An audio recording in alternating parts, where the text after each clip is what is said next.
Right here in John chapter 8, Jesus talked to the Pharisees, calling them children of the devil. Most people don't realize he called himself God right here, but watch this. If I, Jesus, am telling you the truth, why don't you believe me?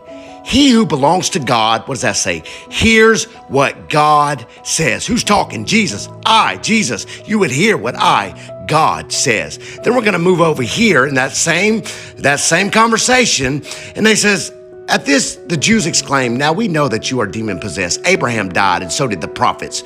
Yet you say if a man keeps your word, he will never taste death. But look right here what Jesus said. Your father Abraham rejoiced at the thought of seeing me, my day. He saw it and was glad. This is 18, 3 visitors. The Lord appeared to Abraham near the great trees of Mamre. Look here, he said, if I have found favor in your eyes, Lord, do not pass your servant by. Let a little water be brought, and then you may all wash your feet and rest under this tree. God had a meal with Abraham right here in the book of Genesis. The supremacy of Christ. Who is Christ? He is the image of the invisible God, the firstborn over all creation. For by him all things were created, things in heaven and on earth, visible and invisible, whether thrones or powers or rulers or authorities, all things were created by him and for him. Jesus Christ is the image of the invisible God. God said to Moses, I am who I am. This is what you are to say to the Israelites. I am has sent me to you.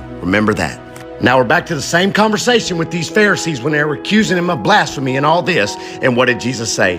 I tell you the truth, Jesus answered. Before Abraham was born, what does he say right there?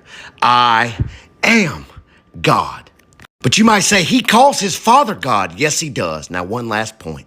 What does Jesus say when he's talking about his Father? Nobody can snatch him out of my Father's hands because I and the Father are one.